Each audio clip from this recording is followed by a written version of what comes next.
10 लाख के बिजनेस के लिए इतना पेमेंट, बहुत ना इंसाफी है। Do you think this is your time?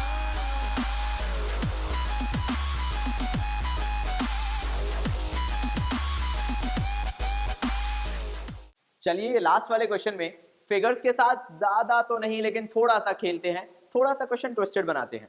तो यहाँ पे जो लास्ट वाला क्वेश्चन आप देख रहे हैं इसमें बोला गया है कंसिडरेशन अदर देन कैश के लिए। उन्होंने बोला कि हमने एक बिजनेस एक्वायर किया है पी लिमिटेड से जिसकी एक्चुअल वर्थ है 15 लाख रुपीस की। इसके लिए हमने क्या किया, हमने उनको पेमेंट किया है। जरा ध्यान से देखिएगा, पेमेंट का फिगर थोड़ा सा अजीब है, 13,68,500। तो ऐसा नहीं है यार कि 15 लाख का बिजनेस है, 15 लाख के एसेट्स हैं, साथ साथ में 5 लाख की लायबिलिटीज भी आ रही हैं। फिर उन्होंने बोला कि इसके लिए एक प्रॉमिसरी नोट हमने मार्केट में इशू किया है, मतलब वही जो पी लिमिटेड है उसको हमने एक प्रॉमिसरी नोट भी दिया है। प्रॉमिसरी नोट मतलब होता है बिल्स पेबल, तो ज्यादा कंफ्यूज मत होना। हाँ 11th किक बैक कर जाता है कभी कभार, कुछ ऐसे क्वेश्चंस में वही वाली बात आ जाती है, कंसेप्ट नहीं बनाए तो किसी को नहीं पता कि प्रॉमिसरी नोट क्या होते हैं, kind of a bills of exchange. ठीक है, तो प्रॉमिसरी नोट आप इशू कर रहे हो और वो प्रॉमिसरी नोट है 25,500 का, और बाकी का जो पेमेंट है आपने वो इक्विटी शेयर्स के थ्रू दिया है, 100 रुपए ईच का equity share at a premium of 25%। तो चलिए क्वेश्चन को करना चालू करते हैं। सबसे पहले एसेट्स कितने के खरीदे हैं, देखिए क्वेश्चन में लिखा हुआ है 15 लाख। लायबिलिटीज जो दी हुई है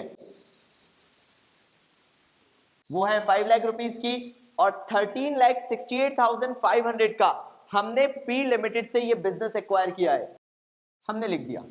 चलिए इवैल्यूएशन वाला टाइम, 15 लाख के एसेट्स हैं, अगर मैं लायबिलिटीज माइनस कर देता हूं 5 लाख की, तो एक्चुअल में बिजनेस हुआ 10 लाख रुपए का।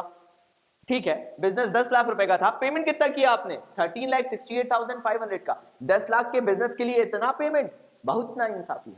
ज्यादा पेमेंट कर रहे हो आप, अब ज्यादा पेमेंट कर रहे हो तो एक्स्ट्रा पैसा काहे का दे रहे हो, बहुत अच्छे से समझाया था, पूरी कहानी समझाई थी, गुडविल का पैसा। एंड गुडविल आपके लिए क्या है, बुरी बला है। तो आप डेबिट साइड पे लिखोगे कि आपने पेमेंट किया है ना भाई, all expenses and losses are debited, तो गुडविल अकाउंट डेबिट हो जाएगा कितने का, 3,68,500 की गुडविल हो गई।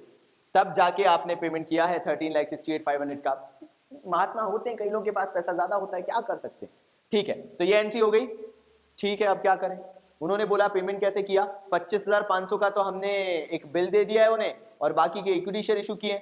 कुछ भी करा हो भाई, कितने भी काम करे हो, एक चीज तो हम जानते हैं कि पी लिमिटेड की जेब में कितना पैसा जाएगा, 13,68,500। तो जो सेकंड एंट्री है श्री गणेश कर दो कितने से, पी लिमिटेड डेबिट को करके 13,68,500 से। जो पेमेंट है वो बाद में देखेंगे, पहले तो ये मालूम है कि पेमेंट इतना उनके पास जाना ही जाना है। चलिए करते हैं, ये पेमेंट उनके पास जाना है, और एक तो हमने उन्हें बिल्स पेबल इशू किया है, और वो जो बिल्स पेबल है वो है 25,500 का। तो हम यहां पे लिखेंगे 25,500। जो प्रॉमिसरी नोट हमने इशू किया है वो एक्चुअल में बिल्स पेबल होता है, because we are paying off the bill. तो हमारे लिए तो बिल पेबल है, हमने यहां बिल पेबल दिखा दिया 25,500 का, ये एक लायबिलिटी है हमारे लिए, बिकॉज वी हैव टू पे ऑफ। ठीक है, बाकी पैसा कितना बचता है, कुछ नहीं, 13,68,500 में से 25,500 आपको क्या करना है, माइनस करना है। एंड आपके पास क्या वैल्यू आएगी, 13,43,000। ठीक है, हम लिख लेते हैं एक अलग से, 13,43,000 की हमारे पास वैल्यू आई। ये एक्चुअल वैल्यू है जिसके लिए आप मार्केट में इक्विटी शेयर इशू करोगे। ध्यान से सुनना, क्वेश्चन में बोला है 100 रुपए का इक्विटी शेयर है, और उसको आपने 25%, 100 रुपए का 25% आता है 25 रुपीज, 25% के प्रीमियम पे मार्केट में इशू किया है, तो ये कितना हो गया 125 रुपीज। यहां पे मुझे क्या निकालना पड़ेगा कि मैंने मार्केट में आखिर कितने इक्विटी शेयर्स इशू किए, तो वो निकल के आएंगे आपके 10,744। ये टोटल क्या है आपके, वो इक्विटी शेयर्स हैं जो आपने मार्केट में इशू किए हैं at a premium of 25 rupees, या बोल सकते हो 25%, जो आपको बोलना हो। ठीक है, तो एंट्री कर ले इसकी।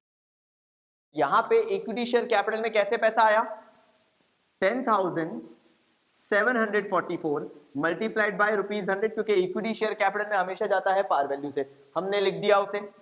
अब प्रीमियम में प्रीमियम की वैल्यू लिखेंगे, वही 10,744 इंटू प्रीमियम कितने रुपए का है, 25 रुपए का, 25 रुपए से मल्टीप्लाई करके लिख देंगे, कितना आएगा 2,68,600।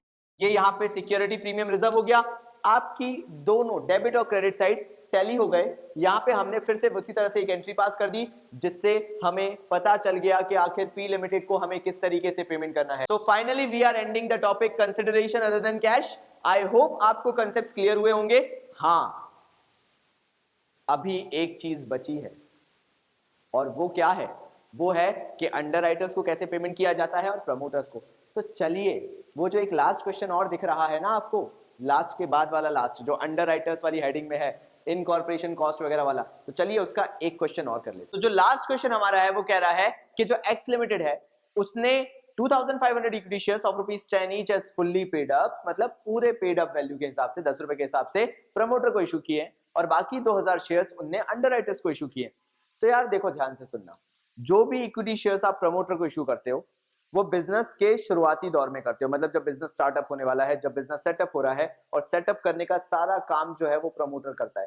तो उस इनिशियल स्टेज में जो भी आप प्रमोटर को पेमेंट करते हो by the way of shares, वो कहलाता है इनकॉर्पोरेशन एक्सपेंसेस या फिर इनकॉर्पोरेशन कॉस्ट। इनकॉर्पोरेशन का मतलब होता है बिजनेस के फॉर्मेशन के लिए किए हुए एक्सपेंसेस यानी खर्चे, तो आप उसे इनकॉर्पोरेशन एक्सपेंसेस बताओगे। तो पहली एंट्री तो बड़ी आसान है, आपने क्या किया, as a company incorporation expenses, मतलब जो शेयर्स प्रमोटर को इशू किए हैं वो कहलाया इनकॉर्पोरेशन एक्सपेंसेस।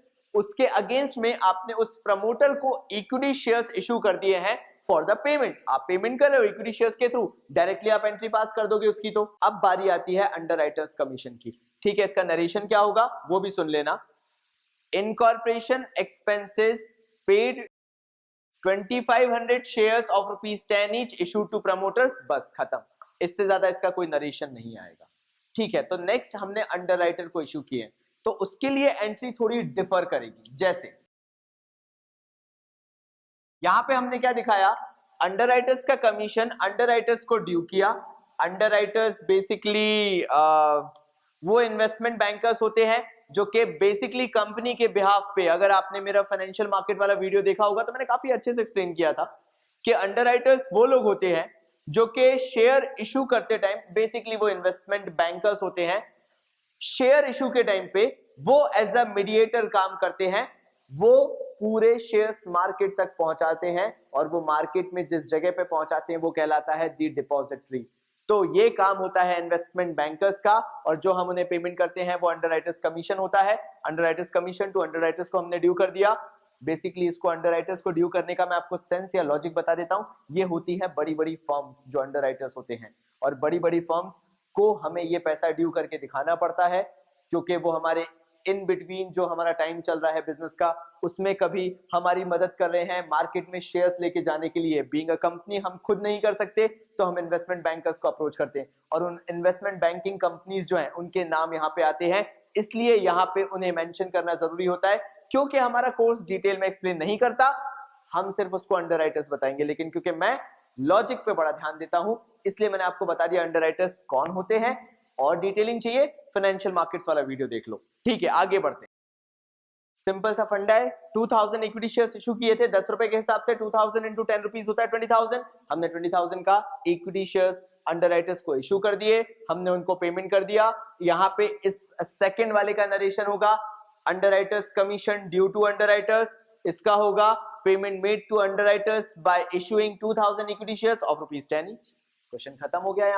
यहाँ पे कंसिडरेशन अदर देन कैश पूरा टॉपिक खत्म होता है। हमने हर एक वो क्वेश्चन किया जो कि अदर देन कैश के अंदर काउंट हो सकता है, पॉसिबली किसी भी बुक में पूछा जा सकता है। So if you like our videos, hit the like button, subscribe to our channel to get all the latest updates and what is trending in commercebaba.in। और हाँ, आखिर में अगर आपको सारे नोटिफिकेशन चाहिए कॉमर्स बाबा से तो वो घंटा दबाना मत भूलिएगा।